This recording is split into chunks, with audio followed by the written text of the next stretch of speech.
Hey guys, Centauro here, and we're back in Connected Hearts with this dream sequence thing going on, or at least journal maybe of some sort. Uh, we're gonna see what this is up. What's going on with this thing.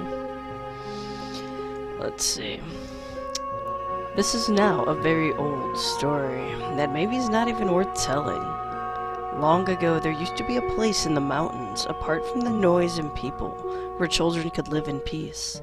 They were all unfortunate children, some more than others, but all without exception had been abandoned.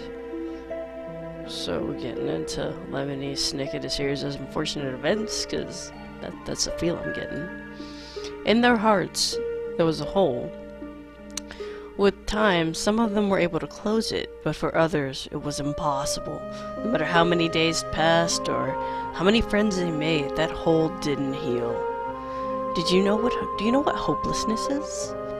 How would you describe it? That feeling made them company at all time in their life. Wow, way to butcher that sentence. Fear, insecurity, disgust, sadness, no matter how kind they were to others' feelings, no matter how kind they were to others, their feelings couldn't reach them. It was impossible for them to believe that something good would happen in their lives. They had given up, and that's why they hid inside themselves, accepting the solitude which comforted them. Once you convince yourself it is impossible to win, it's easier to accept defeat. If you are alone, it's only because you were born to be. As simple as that. No need to hate it, just accept it as what you are, as what you will always be. We're getting a little dark here. But there is no way a child can be happy like that. No human wants to be completely alone. It's something so pitiful.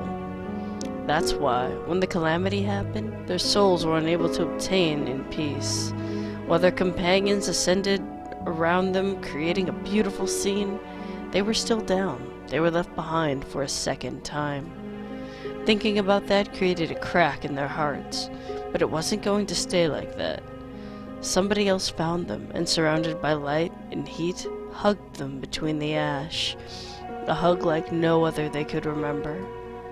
That was the first honest hug they could feel, being nothing to hide their souls. Please, I need help. In exchange, I'll help you back.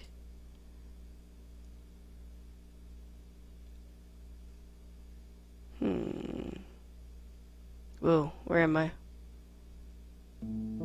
Suddenly, I wake up in a completely different place, as if everything had been just a dream. I find myself laying in a bigger bed than those I saw before, adult-sized. It's also very comfortable, and the only one in the room. I rub my eyes and then yawn, feeling terribly tired. Then look around, realizing I haven't been here before. What is this place? I murmured, confused. It was definitely not a child's room. There isn't a single toy in sight, and everything is in complete order, as if it wanted to serve as an example. Actually, there are a few things that are here beyond a television, a wardrobe, and a dressing table with a mirror. In the last one, I can see some cosmetics, beauty products, without use, waiting restlessly for the day someone will need them. Take them. Of course, I wouldn't be that person, but at least they give me a clue of whom this room belonged to. It belongs to an adult woman. I estimate about 40 years old from the clothes. It must be who took care of this place and the children. Then I blink. There's something other than makeup in the dressing table. With curiosity, I move closer and pick up what seems to be a presentation card. On there is a name written, Hearts Orphanage. It must be the name of this place. I murmured to myself, unable to look away from those letters. I read it many times as if looking for a hidden message. I don't know why, but it sounds strangely familiar. Then I sigh and put the card where I found it. I should keep moving. I unlocked the door and then returned to the same hallway I walked before. Once again, I'm in the second floor, near the dormitory where I woke up the first time. By pure curiosity, I try to open the third door with no result, which leaves me with only one option: going down to the living room again. Once I do it, I notice there's a new door open there, as if it's inviting me to enter. I blink while looking at it in silence for a couple seconds before deciding to go in. I had put so much attention on the strange doors that I forgot to explore the other rooms, but I guess most would be locked. I turn on the lights to instantly reveal bookshelves full to the top. That's right. Most of them are small and have quite colorful covers, so I immediately realize they're children's books. There's a lot of fumbling going on today, man. I walk towards one of the bookshelves and take one of them. It's Sleeping Beauty. Yeah, there is no it's the Sleeping Beauty, it's Sleeping Beauty. Without hesitation, I open the book, seeing that it's full of large pictures with just a few lines of text. Oh yeah, kid's book, big pictures, I get it. All other pages are like that, and it would not surprise me if the other books are equal. When I was little, I don't remember reading much. I don't have many memories of my early years, but I know I was the kind of child who enjoyed climbing trees and catching insects more than reading. However, I do remember that someone read to me when I was in bed. I guess my mother or a teacher? It was a long time ago, and my memories are fuzzy. I put the book back where I found it, and give another look around.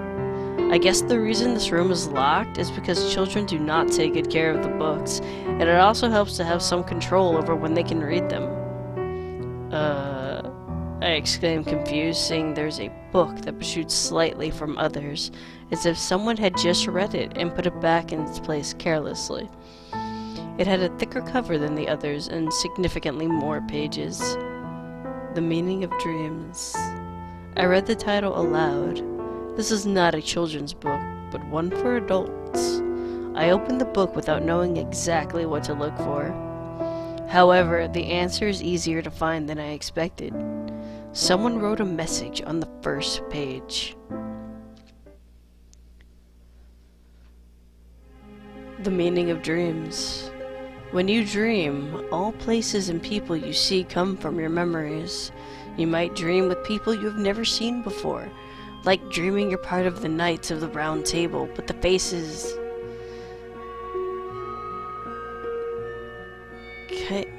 Kite Arthur and the Knights the faces King Arthur and the Knights will have come from known people.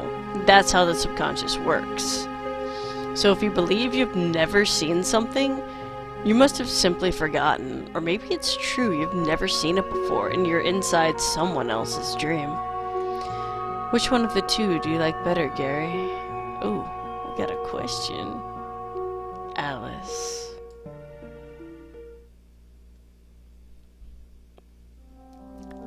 That name makes an echo inside my head. Just yesterday, that name had no meaning to me, and now it was the answer to the biggest mystery of my life. Who is Alice, and what are her intentions? It's impossible for me to know unless I keep exploring. I look through the pages searching for something else, and then find that in the index, there was a chapter marked with a circle. Lucid Dreams. Without hesitation, I go for that page. However, there wasn't much to read. With the exception of the title, all other words have been crossed with black marker, making it impossible to read. Oops, someone expedited that book. Below them was a message. It's no fun if you have all the answers. I can't do more than sigh. I feel frustrated of having my curiosity itched only to leave it unfulfilled. But well, I guess I can't do anything about it. I put the book back in its place and then leave the room. There was nothing else of interest in that place. The doors await for me, in silence. At that moment, I blinked, confused seeing how the door I opened before was now nailed by boards. That's right, it's got a little X mark of boards. Classic. It's impossible to go back there, even though I didn't have any desire to do so. However, that's not the only thing that calls my attention. is broken, I said, talking quietly as I pick up a piece of metal laying on the ground. One of the padlocks that were blocking the fourth door had broken. Now, there were 2 more left and 2 more doors. It's clear what I have to do. I take a deep breath and then stare at the doors. Which one should I open now? Let's go to the deeps and see what happens.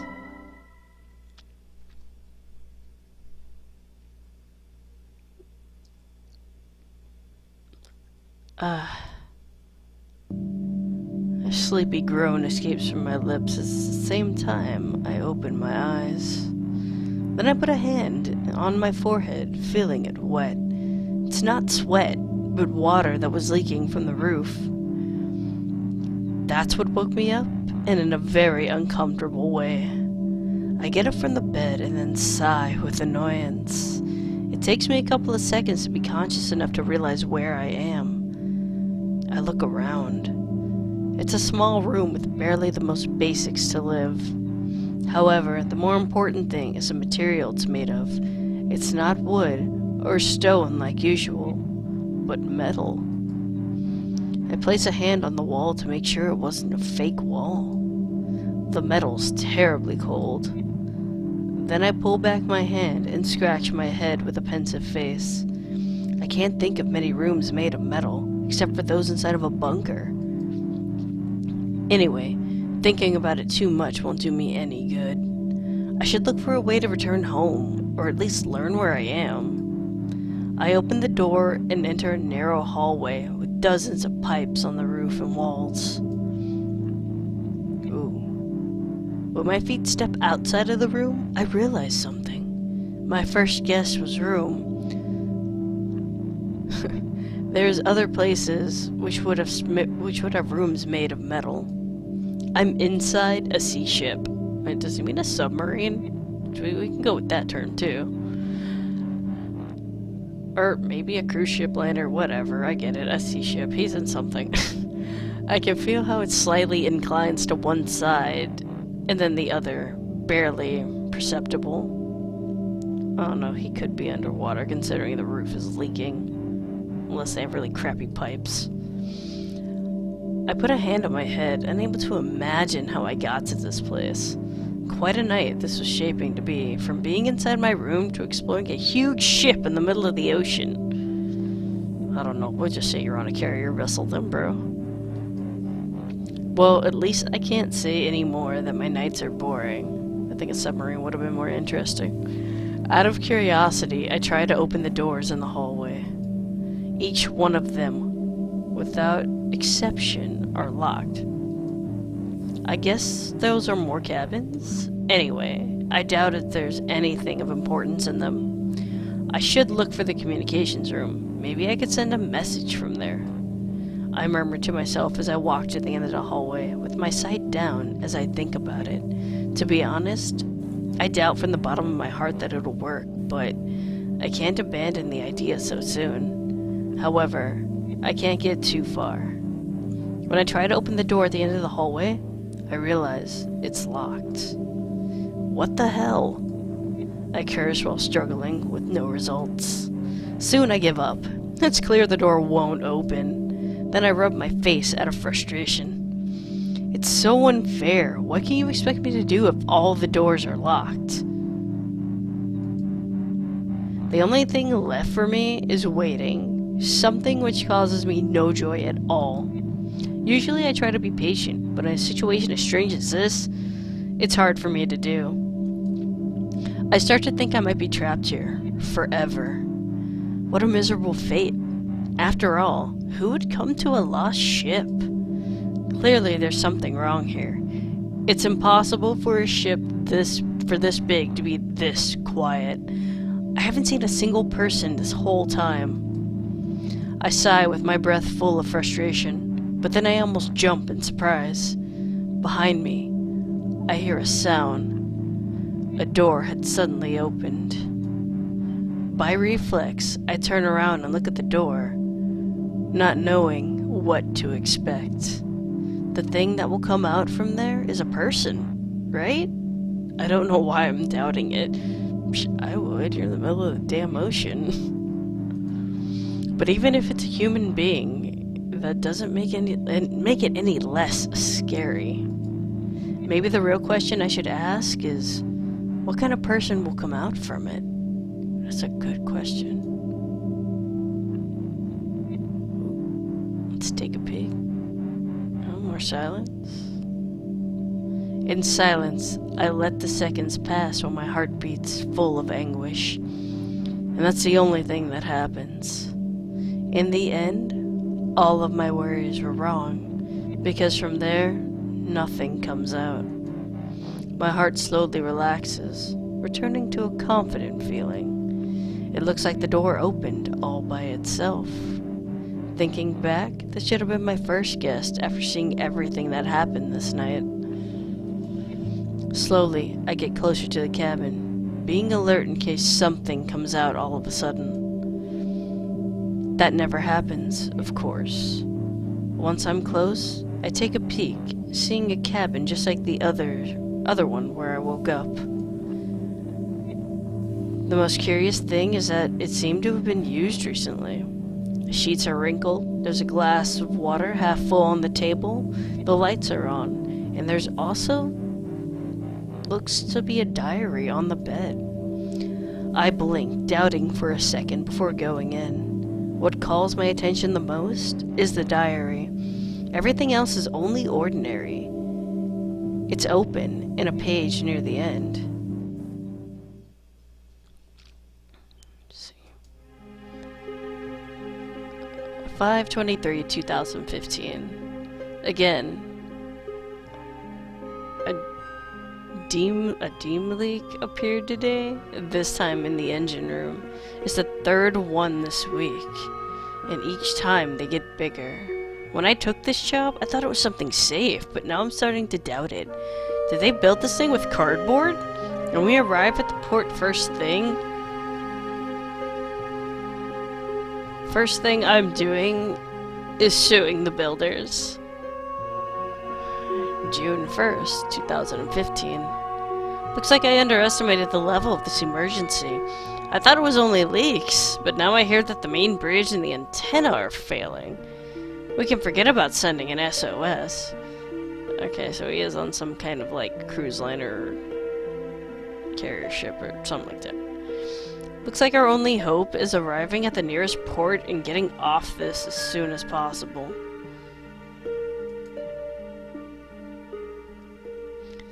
June 17th, 2015. How many days have passed since I last wrote? To be honest, I wasn't in the mood to write bad news, one after the other, but this time is special, simply because I don't think it could get any worse than this.